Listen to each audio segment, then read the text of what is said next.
We live in interesting times. For tonight's headlines. French President Emmanuel Macron expressed solidarity with the victims of Strasbourg Christmas market attack, where a gunman killed at least 3 people and wounded a dozen others, and France has now raised its security alert level following that attack.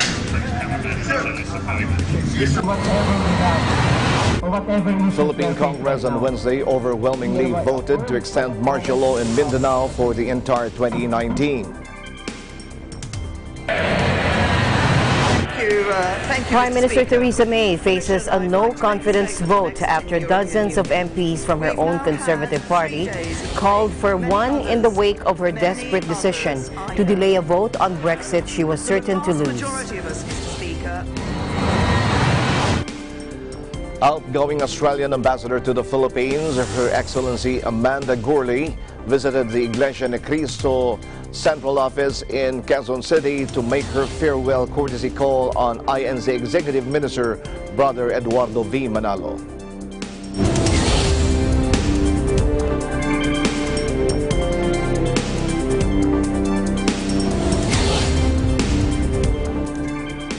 I'm Alma Angeles, wherever you're watching from around the world. Thank you very much for joining us. We welcome our viewers here in the Philippines and around the world. Good evening, everyone. I'm Sam Cepeda. And now to the news.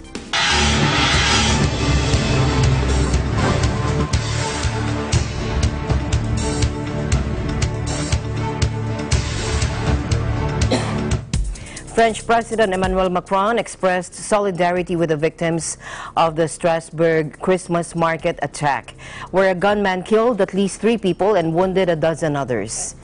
A gunman killed at least 3 people and wounded a dozen others at the famed Christmas market in the French city of Strasbourg on Tuesday before fleeing the scene. A manhunt was underway after the killer opened fire at around 8 p.m. local time on one of the city's busiest streets, sending crowds of evening shoppers fleeing for safety. The gunman has been identified and was on a watch list of suspected extremists, according to a statement from the local security services.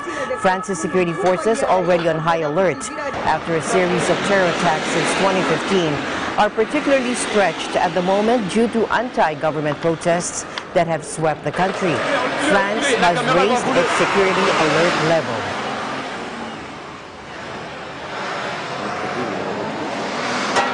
Il y a actuellement 350 personnes qui sont mobilisées sur le terrain pour tenter de mettre un terme à sa fuite. 100 personnels de la police judiciaire sont en activité. 2 hélicoptères, les brigades et les services du RAID, de la BRI, mais aussi les soldats de Sentinelle sont sur le terrain. Nous sommes actuellement en France en posture vigilante renforcée. Le gouvernement vient de décider de passer en urgence attentat, avec la mise en place de contrôles renforcés aux frontières, avec aussi la mise en place de contrôles, là encore renforcés, sur l'ensemble des marchés de Noël qui se dérouleront en France pour éviter le risque de mimétisme. The Christmas market in Strasbourg and the city's illuminations are an annual attraction that draws hundreds of thousands of people. Security has been stepped up in recent years after a series of attacks in France by Islamist gunmen, and the Strasbourg market was long considered a possible target. In 2016, a 23-year-old Tunisian killed 12 and injured 48 others when he plowed a truck into a Christmas market in Berlin in an attack claimed by ISIS. Special anti-terror army units have been deployed in Strasbourg, and soldiers and armed police are regularly seen patrolling among the 300 wooden Christmas market chalets. 3 years after groups of jihadists gunned down and blew up 130 people in Paris on November 13, 2015, French counter-terror officials say their focus has shifted. Rather than coordinated attacks, their main concern is attacks by lone wolves, self-radicalized individuals acting without links to terror groups such as ISIS. Most recently, a 20-year-old Chechen-born man went on a knife rampage in central Paris last May, killing 1 man and injuring 4 other people on a Saturday night. A total of 246 people have been killed in terror attacks in France since 2015.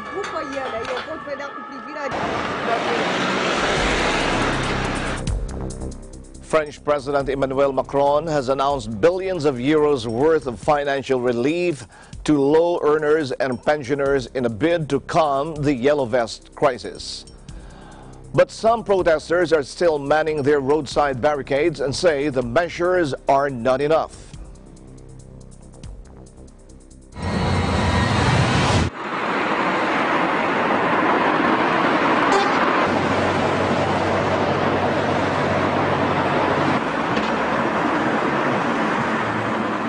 Mais ça sous le compte des anciens gouvernements, enfin des anciens présidents. C'est vrai, il a raison. Mais il n'aurait pas dû agir comme il a fait. Il savait très bien qu'à un moment donné, ça allait péter. Les gens en ont marre. J'espère qu'une chose, que le grand froid arrive de façon qu'on chacun rentre chez soi parce qu'on ne pourra plus tenir. Non, non, ça y est, on va avoir un générateur, on va avoir du chauffage, on va tout avoir. Là, pour ma part, je suis encore plus en colère. Parce que là, ça fait 3 semaines qu'on attend, on attend des choses concrètes et il n'y a rien. Il n'y a rien, il n'y a que des... C'est quoi? C'est des miettes, hein, c'est vrai. 75 €, c'est rien du tout. Vous allez faire les courses et vous avez quoi pour 75 €? On n'achète pas les gens avec 75 €, c'est pas ça qu'on veut. Tout le monde doit participer. Tout le monde doit participer à la dette, tout le monde doit aider. Et les plus riches, non, sont toujours dans leur sphère et eux, ils n'ont rien à payer. Ils sont toujours protégés. Hein, les riches, le patronat, tout ça. Tout le monde doit participer. Alors, la première des choses, c'est de remettre l'ISF. C'est très important. C'est psychologiquement, il faut que tout le monde participe. Déjà d'entrée. Voilà.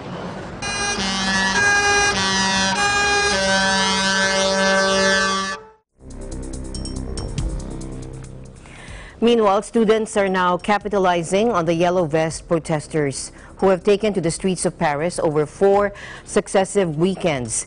Now, these students have been angered by President Emmanuel Macron's plans to change the end-of-school exam known as the Baccalaureate, or BAC, and replace the broad subjects pupils currently choose from, science, literature, or social sciences, with more specific courses.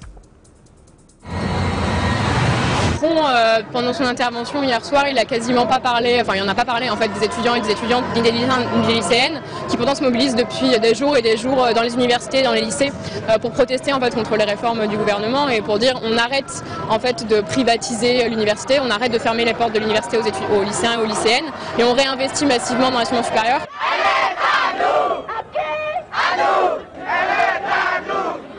On se rejoint sur certains groupes parce qu'on est aussi des enfants des Gilets jaunes d'un côté. Et voilà, du coup, il y a ce mouvement-là, il y a la rage de partout dans le pays, de l'énervement, du ras-le-bol. Et voilà. Now, the students are also demanding the repeal of a reform passed last year, which introduces stricter selection criteria for admission to universities. Students are demanding the repeal of the reform passed last year.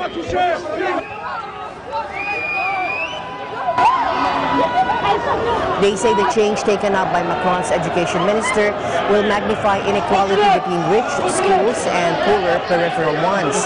They also oppose plans for a mandatory national civil service program for French youths due to be rolled out in 2026. They also oppose thousands of high school students gathered in central Paris and elsewhere across the nation and knelt on the ground with their hands in front of police, a symbolic show of solidarity with fellow students arrested last week at another school protest.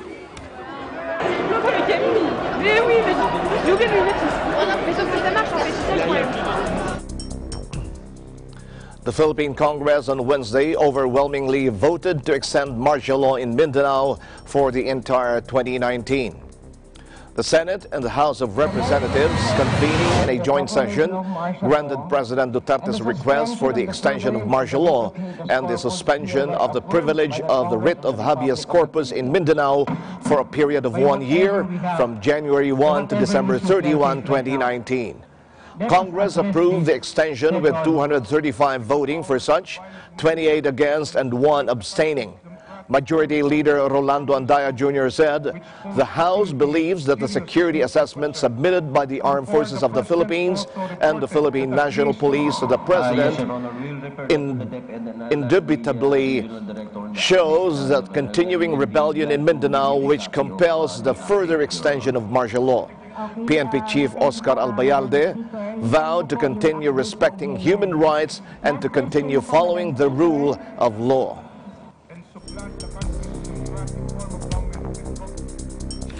Meanwhile, British MPs launched a no-confidence motion against Prime Minister Theresa May over her Brexit plan, but she vowed to fight off the leadership challenge, warning that changing course could derail the whole process. Sir Graham Brady has confirmed that he has received 48 letters from Conservative MPs, so there will now be a vote of confidence in my leadership of the Conservative Party. I will contest that vote with everything I've got. A party confidence vote in her leadership is scheduled for Wednesday evening after dozens of Conservative MPs submitted letters to call for one. That followed her decision to delay a vote on Brexit, which she admitted she was certain to lose. If Theresa May loses Wednesday's vote, a leadership election will be held over the coming weeks, and if a new party leader is elected, he or she automatically becomes Britain's new Prime Minister. The fate of both her unpopular draft withdrawal agreement and her government are now in the balance, with the clock ticking down to Britain's March 29 departure from the European Union after 46 years. The confidence vote was triggered after months of plotting by Brexit-supporting Conservative MPs to collect the minimum 48 letters from MPs necessary to trigger a vote. Several past members of May's government, including Foreign Minister Boris Johnson, have had their eyes on the premiership post. If May survives the motion, no second one could be taken by party members for another year. Inescapable facts of having a negotiated Brexit. A gunman opened fire Tuesday in a cathedral in the southeastern Brazilian city of Campinas near Sao Paulo, killing 4 worshippers before committing suicide as police shot at him, officials said. Paramedics told reporters the man fired a revolver and a .38 caliber pistol inside the cathedral at 1 p.m. as a sparsely attended mass was taking place, also wounding several people before killing himself. The motive of the shooting was not immediately known. Police, speaking to the G1 news website, identified the gunman as a 49-year-old who resided in Valinhos, a town near Campinas. In addition to the gunman, 4 other people died and another 4 were wounded. The Secretariat said footage from the cathedral security cameras would be analyzed. News magazine Veja posted footage from one of the cameras inside the cathedral showing the gunman firing a handgun at worshippers as they sat in pews, moving toward his targets as he shot and headed to the altar. Some survivors were seen running out the door. 2 police officers then entered with pistols drawn and moved out of the frame. Tá sentado. Preparou a arma. Sacou a arma agora, ó. Já vira e atira. We'll be back with more news right after this break. Stay tuned.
alas 6 hanggang alas 7 ng gabi.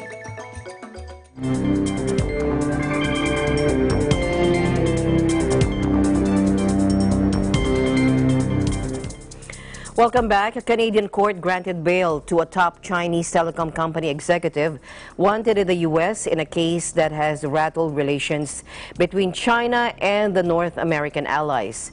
The conditional release of Meng Wanzhou, the chief financial officer of Huawei, came hours after the detention of a former Canadian diplomat in Beijing further stoked tensions. Meng, who faces a U.S. extradition bid on charges related to alleged violations of Iran sanctions, was granted 10 million Canadian dollars bail, ordered to surrender her passport, and will be subject to electronic monitoring. Huawei is a strategically key company for China's global high-tech ambitions, but some of its services have been blocked in the United States, Australia, New Zealand, and Britain over security concerns. Meng, who is the daughter of Huawei's founder, is accused of lying to bankers about the use of a covert subsidiary to sell to Iran in breach of sanctions. If convicted, she faces more than 30 years in prison. The extradition process, meanwhile, scheduled to start on February 6, could take months, even years, if appeals are made in the case. While Meng secured her release, the International Crisis Group think tank said its Northeast Asia senior advisor, former Canadian diplomat Michael Kovrig, was detained by Chinese state security in Beijing on Monday night. Canadian Prime Minister Justin Trudeau voiced concern over the detention. The U.S. State Department called on China to end all forms of arbitrary detentions. China's state security and foreign ministries did not immediately respond to faxed questions. Brussels-based ICG said in a statement that it has received no information about Kovrig since his detention and is concerned about his health and safety. Mr. Kovrig had previously worked as a diplomat in Beijing, Hong Kong, and at the UN in New York. Ahead of a looming shutdown deadline, President Trump met with House Speaker-designate Nancy Pelosi and Senate Minority Leader Chuck Schumer, which quickly devolved after Trump threatened a government shutdown if there's no border wall. Chuck Schumer, the senior Democrat in the still Republican-dominated Senate, and Nancy Pelosi, who is likely to become Speaker in the newly Democrat-controlled House in January, bluntly told Trump that he had no chance of getting the $5 billion he wants for the wall. We would do it immediately. We'd get it passed very easily in the House. We would get it, Nancy, I'd have it passed in 2 seconds. It doesn't matter, though, because we can't get it passed in the Senate because we need 10 Democrat votes. That's the problem. We need border security. People are pouring into our country, including terrorists. We have terrorists. We caught 10 terrorists over the last very short period of time. 10. These are very serious people. Here's what I want to say. We have a lot of disagreements here. The Washington Post today gave you a whole lot of Pinocchios because they say you constantly misstate how much the wall is built, how much of the wall is built, and how much is there. But that's not the point here. We have a disagreement about the wall, whether it's effective or not. Not on border security, but on the wall. We do not want to shut down the government. You have called 20 times to shut down the government. You say, I want to shut down the government. We don't. We want to come to an agreement. If we can't come to an agreement, we have solutions that will pass the House and Senate right now and will not shut down the government, and that's what we're urging you to do. Not threaten to shut down the government because you can't get your way. Last time you shut it down, you got killed. Let me say something, Mr. President. You just say my way or we'll shut down the government. We have a proposal that Democrats and Republicans will support to do a CR that will not shut down the government. We urge you to take it. And if it's not good border security, I won't take it. It is very good border security. And if it's not good border security, I won't take it. It's what the Because when you look at these numbers of the effectiveness of our border security, and when you look at the job that we're doing with our military... You just said it is effective. Can I tell you something? Yeah, you just said without a wall, these are only areas where you have the walls. We want to do where this. you have walls, Chuck, it's effective. Where you don't have walls, it is not effective. On the government. Chuck, we can build a But that's much it. bigger Let's section with debate. more money. Let's debate in private. Okay? Yeah. Let's debate in private. That is devoid, frankly, of fact, and we can. We need dispel border that. security. I think we all agree that we need border security. Yes, Is that we right? do. Good. We do. See? We get along. Thank you, everybody. We need border security. That's what we're going to be talking about, border security. If we don't have border security, we'll shut down the government. This country needs border security. The wall is a part of border security. Trump wants Congress to agree to $5 billion he says is needed to fund a large barrier along hundreds of miles of the U.S.-Mexican frontier, but Democrats are willing to agree to far less, with emphasis on border security rather than an actual wall. Trump has repeatedly threatened to shut down much of the government if Democrats do not back his plan. Swaths of federal funding will expire on December 21, forcing a partial government closing unless a deal can be reached.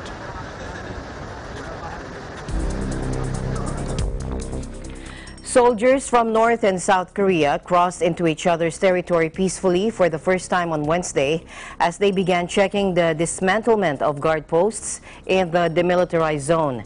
The North invaded the South in 1950, triggering the Korean War, and Seoul went on to change hands 4 times as Pyongyang's Chinese-backed forces and the U.S.-led UN troops supporting the South fought their way up and down the peninsula and back again.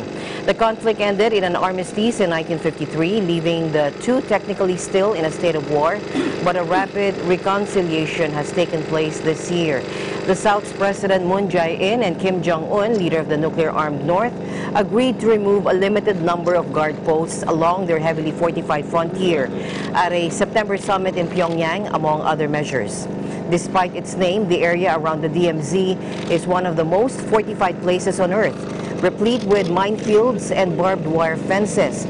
But under the plans to ease tensions agreed in Pyongyang, the two Koreas have demilitarized the border truce village of Panmunjom, leaving it manned by 35 unarmed personnel from each side.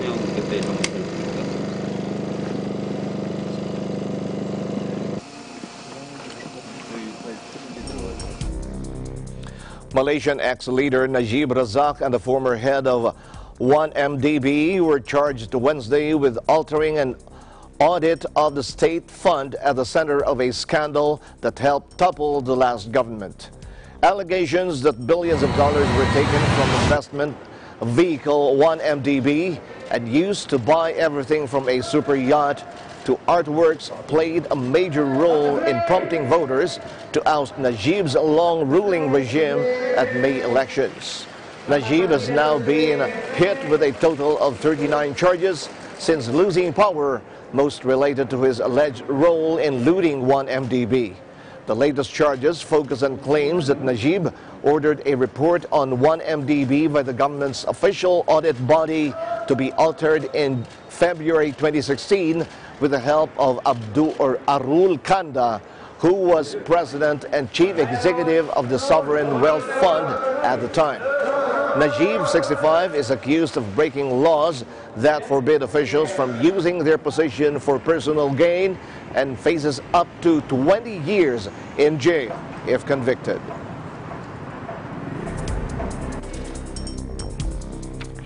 In the mountainous villages of northern Vietnam, most people have a story about bride trafficking. Countless young women have disappeared from the region into neighboring China, where a massive gender imbalance has fueled the trade in brides for sale. Take a look.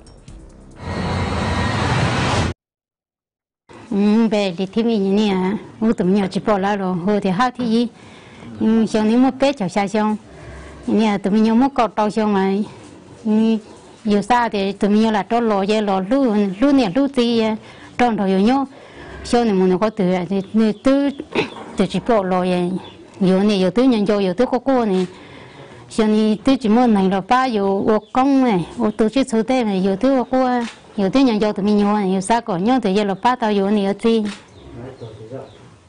u sa mà u hay nè nè u mẫu bao cho chỉ sau mà u lớp thì mình ba nè nè u Nini la mà lăn xuống đầu dầu mà u tiếc mù chậu rồi mà nini cho lúc trước thằng bố trẻ như ni mà u sa mà ni u tiếc nhưng sa mù chậu ta rồi mà nini u cho đó đầu từ nhiều một thiên mà như ni mà u tiếc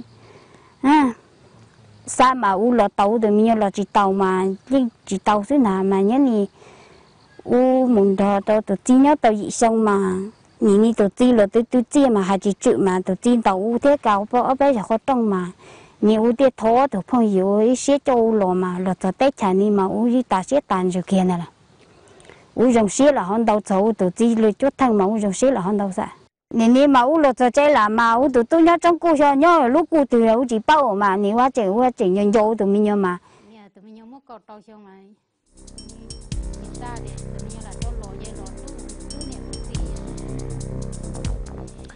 Israeli Prime Minister Benjamin Netanyahu warned Hezbollah of reprisals after the military said on Tuesday it had uncovered a third attack tunnel infiltrating its territory from Lebanon. אנחנו חשפנו עכשיו את המנהרה השלישית, אנחנו מפרקים באופן שיטתי את נשק המנהרות, אבל הדבר המרשים ביותר זה ההיערכות שקיימת כאן, גם ברוח וגם בחומר, לתגובה חזקה מאוד אם החמאס יעשה יותר נכון החיזבאללה יעשה את הטעות הגדולה ויחליט באיזושהי צורה לפגוע בנו או להתנגד לפעולה שאנחנו עושים. הוא יחטוף מכות שהוא לא יכול אפילו לדמיין. His warning came after the army said it had uncovered a third Hezbollah attack tunnel infiltrating Israel from Lebanon, which, like the other two, does not pose an imminent threat. The military, which started a search and destroy operation along the border last week, did not reveal the exact location of the third tunnel. The army announced an operation on December 4, dubbed Northern Shield, to destroy tunnels it said were dug under the border by the Shiite militant group Hezbollah. Israel fought a war against Iran-backed Hezbollah in 2006 that was halted by a UN-brokered truce. Hezbollah is the only group in Lebanon not to have disarmed after the country's 1975 to 1990 civil war.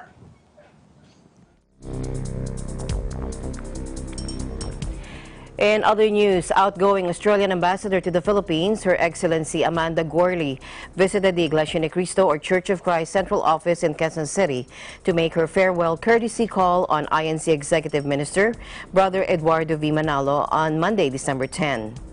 Now, Gourley said she was delighted to pay a farewell courtesy call on Brother Eduardo Manalo. It was the Australian ambassador's second time to visit the INC Executive Minister. The first time was in September 2016 during her first year as ambassador in the country. Gourley personally expressed to the INC leader her appreciation for the friendly relations between the Church of Christ and Australia, as well as her admiration for the Philippine Arena and the Philippine Stadium at Ciudad de Victoria in Bulacan, according to INC's Protocol Officer Minister Joel San Pedro. He said that the Australian ambassador also noted the positive influence of the INC not just in the Philippines but in her home country as well. He said she admired the positive influence of the Iglesia Ni Cristo in its numerous congregations all throughout Australia.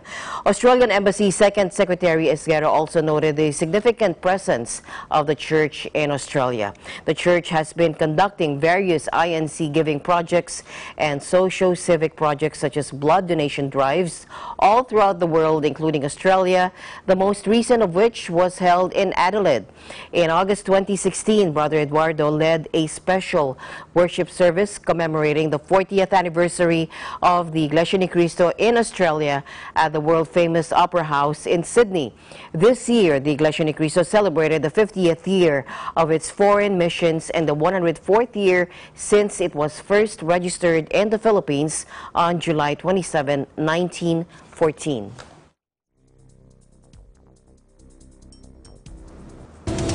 More news will be coming your way when Eagle News International returns. Stay tuned.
hanggang Biyernes, 1:00 hanggang 2:00 ng hapon.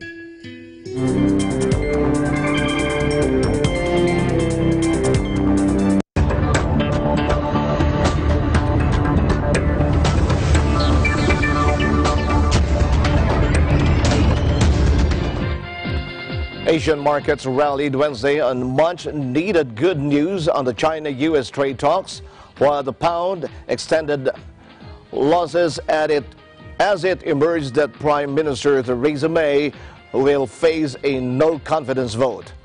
A flurry of positive developments in the tariff standoff between the world's top economies provided some early Christmas cheers on trading floors, fueling hopes they can avert an all-out trade war. Canada on Tuesday released on bail Meng Wanzhou, chief financial officer at Chinese telecoms giant Huawei, whose arrest last week sparked fury in Beijing and worries about a truce agreed at the G20 by Donald Trump and Xi Jinping this month. Providing some extra support to the news of Meng's release was an interview in which Trump said he could intervene in the case if it helps seal a trade pact with China, adding, "Whatever's good for this country, I would do." China added to market-friendly noise by saying it had agreed to cut tariffs on U.S. autos to 15% from 40%, wiping out a levy imposed earlier this year in response to U.S. measures. Investors welcomed the headlines despite news China had detained a former Canadian diplomat who served in Beijing, fueling a surge in regional markets.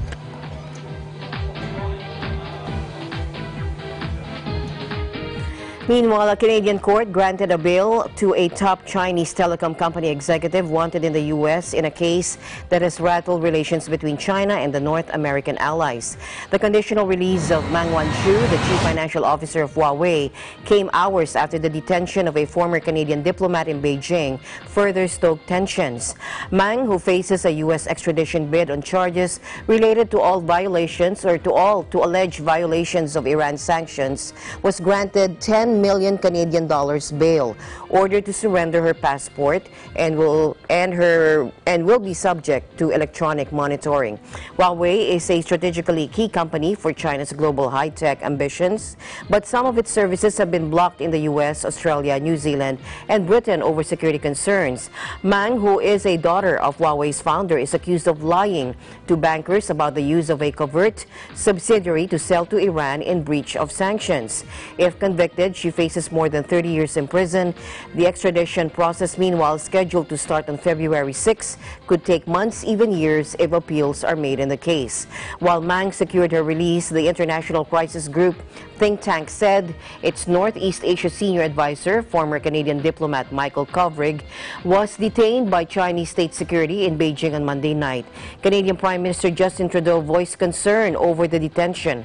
The U.S. State Department called on China to end all forms of arbitrary detentions. China's state security and foreign ministries did not immediately respond to faxed questions. Brussels-based ICG said in a statement that it has received no information about Kovrig since his detention and is concerned about his health and safety. Mr. Kovrig had previously worked as a diplomat in Beijing, Hong Kong, and at the UN in New York.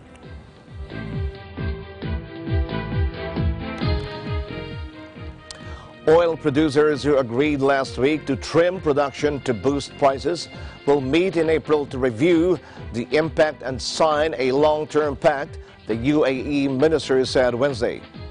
OPEC and some non-OPEC producers decided to cut output by 1.2 million barrels per day for 6 months from January after world prices shed a quarter of their value in just a few weeks.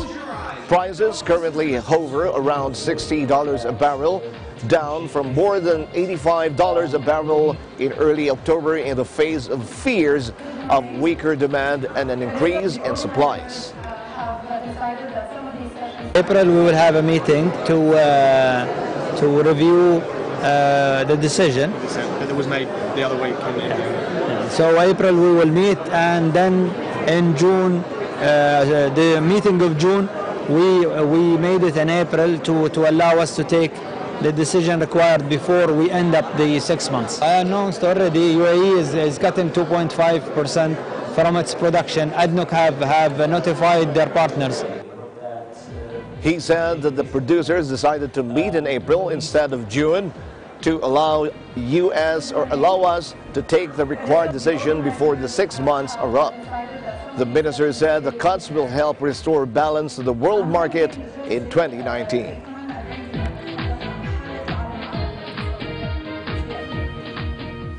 Cash-strapped Avianca Brazil, the country's fourth-largest airline, sought bankruptcy protection from creditors, but reassured passengers that flights will continue.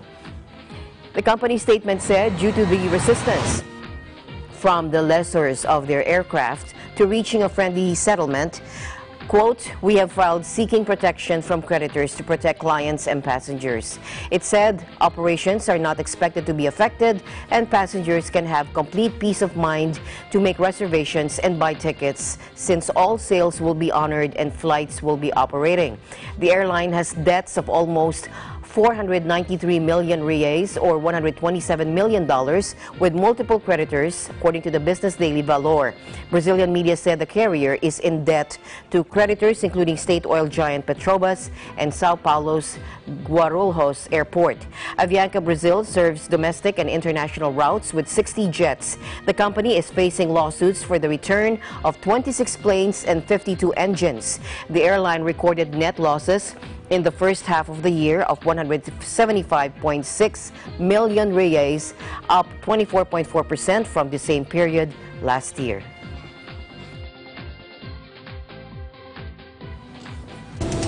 Eagle News International will be right back. Stay tuned. Health is our most important asset, and it should always be a constant effort to seek ways to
PRCV ang mag-provide na appropriate ratings sa lahat ng TV shows. Para ugaliin ng pamilya ang responsableng panonood. Teamwork tayo, parents! Rated G, good for all! Oops, rated PG! Dapat may mga magulang para sagutin ang mga tanong ng kabataan. Grabe, rated SPG, maselan! Itan ang paggabay. Pag rated MTRCB, rated responsable.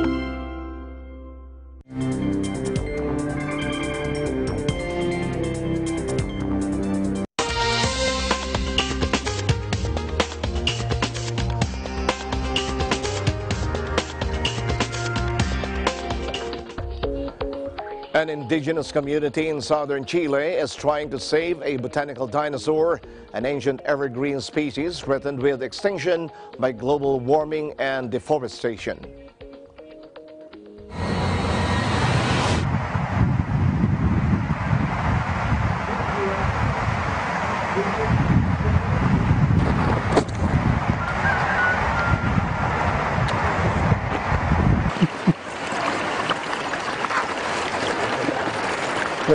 Yo soy mayor que tú, me dejo la puta. ¿Al árbol? Sí. Está bonito. Tenemos exactamente.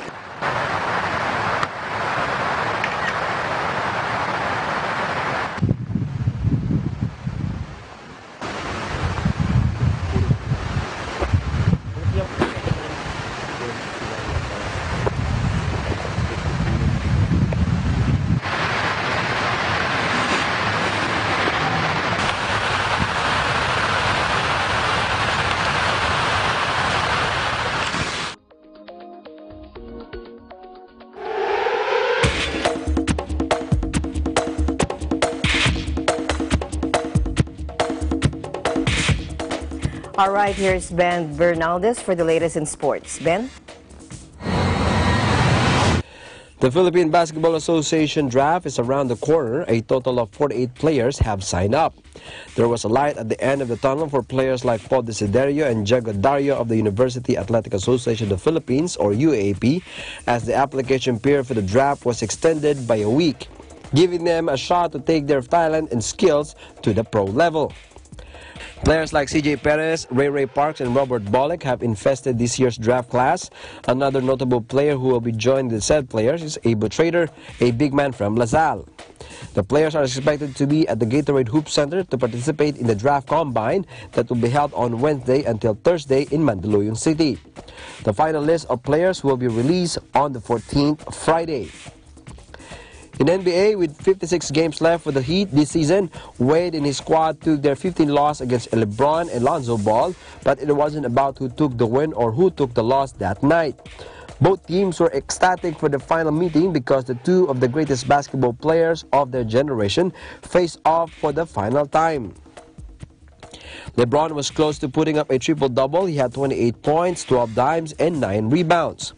Wade, on the other hand, scored all 15 of his points in the second half of the game to go with 10 assists and 5 rebounds. Everyone in the arena, including the players on the bench, was on the edge of their seats when LeBron and Dwayne finally guarded each other for one last one-on-one game. The two knew one another very well, which made it easy for them to contain each other's strong points. Wade forced LeBron to drive more to his left side, while James forced Wade to shoot a long fadeaway three-pointer during the last moments of the game. The scowl on Wade's face said it all. He said he wanted that shot and needed it. The two won 2 NBA championship, 4 straight Eastern Conference titles, together in Miami, and Olympic gold medals from Beijing. LeBron James and Dwayne Wade swapped jerseys after the game. They gave each other a hug and shook hands, enjoying the austere grandeur of their 15-year careers. Meanwhile, these are the results of the other games today in the NBA.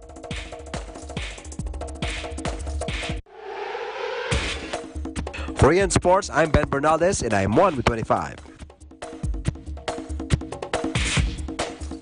To Japan now, where the International Olympic Committee ordered an inquiry into the Amateur Boxing Federation, which elected an alleged heroin trafficker as president. Tyrone Liu reports. The recognition and reputation of the International Boxing Association, or IBA, are now at stake after the International Olympic Committee Executive Board ordered an inquiry into the Amateur Boxing Federation during their meeting in Tokyo last Friday. The decision was finalized after several concerns on finance, governance, and ethics were raised. Just less than a month ago, IBA has elected a president alleged to be a heroin trafficker. Being a principal associate of a transnational organized criminal network by the U.S. Treasury Department, Gafour Rakhimov stirred questions about his credibility as the president of the boxing body. However, Rakhimov denied any connection to organized crime networks and the international drug trade. Another area of concern includes IBA being unable to open bank accounts in Switzerland, where its headquarters are based. During such period, IBA is prohibited from communicating with the 2020 Tokyo Olympic organizers. Furthermore, the boxing program for the 2020 Tokyo Olympics will be frozen, which means no tickets will be sold, no test event held, and no qualifying format will be approved. The IOC had previously suspended payments to IBA from Olympic revenues. The final decision regarding the boxing body's future will still be determined in June next year at the IOC meetings in Lausanne, Switzerland. Despite this transition, the IOC Executive Board exerts all efforts to protect the athletes as well as realize a boxing tournament. In a press conference that followed a closed-door meeting in Tokyo last Saturday, Yoshiro Mori, Tokyo 2020 president, said boxing as a sport should go on. The game of boxing itself could be included into Tokyo 2020 Games. However, the final decision of this will take place in June next year. On the other hand, the competition of boxing should be able to take place as a sports competition. We should have complete preparations. This will be done without the intervention of IBA and thus independent from their control. IOC board member Nenad Lalovic, the Serbian president of wrestling's governing body, will chair the inquiry. Other IOC members also include Richard Carrion of Puerto Rico and IOC Athletes Commission member Emma Terho, an Ohio State graduate.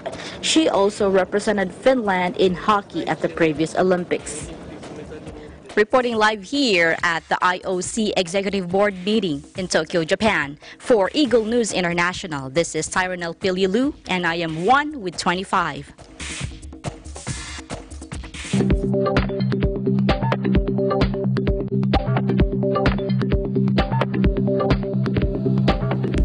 And we now go to Hawaii. According to its official website, Iolani Palace is a living restoration of a proud Hawaiian national identity. Now registered as a National Historic Landmark, it's the only official royal palace in the United States. For more, we have EBC Hawaii correspondent Mio Acenas. Mio?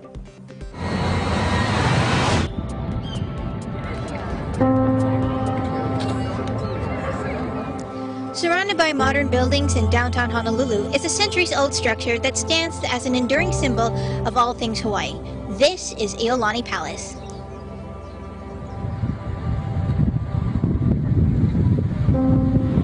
Iolani Palace was built by our last reigning king, David Kalakaua, and it was built in 1879.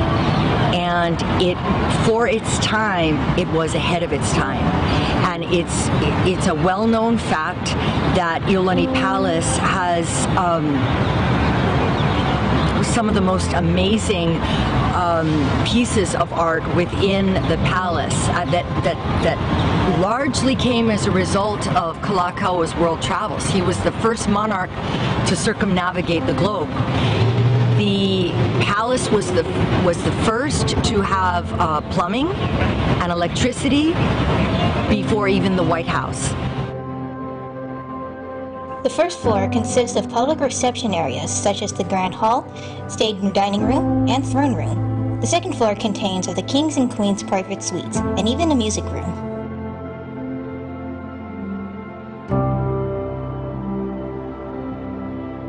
Sadly, January 17, 1893 would be the darkest moment in Hawaii's history, as the last monarch, Queen Liliuokalani, was overthrown by American businessmen with the help from the federal government. The palace also features the imprisonment room, where the Queen was placed under house arrest following the overthrow of her government. There was a ceremony on the grounds of this palace where they lowered the Hawaiian flag and they raised the American flag. And it has been a struggle ever since for Hawaiians to regain their identity, to regain their sovereignty.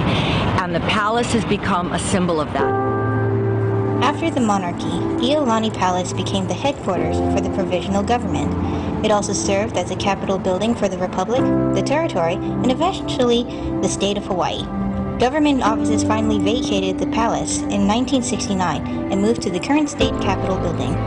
The symbol of Hawaiian culture now needed a lot of work for renovations and restoration. A group of very conscientious community leaders including my mother, got together and said, we can't allow this to happen. And so they started the very, very difficult process of restoring the palace and trying to go search the world for all of these artifacts that had been dispersed far and wide, bring them back to Hawaii and place them in this palace. It was a very difficult job. It required a lot of funding and a lot of government support, but the result is what we have today. At present, Iolani Palace is open to the public, Monday to Saturday, 9 a.m. to 4 p.m. Once a month, the palace is also open on Sundays, offering complimentary tickets for Kama'aina guests. To qualify, all you need is a Hawaii driver's license, state ID, or an active duty U.S. military ID. They can walk the grounds of this palace where the Royal Hawaiian Band played, where the King's coronation took place, where the Queen's coronation took place, where the overthrow of the monarchy happened. It is a very, very sacred place, and these are hallowed grounds. And I always tell people, if you want to know about Hawaii, its history and its culture, come to Iolani Palace. From Honolulu, Hawaii, I'm Mio Asenes with Eagle News. I'm 1 with 25. Thanks, Mio. Thanks, Mio. Don't forget to like us on Facebook, follow us on Twitter and Tumblr. Also check out our boards on Pinterest and pictures on Instagram. I'm Sam Cepeda. Thanks for joining us. And that's it for tonight's broadcast. I'm Alma Angeles, and we're 1 with 25.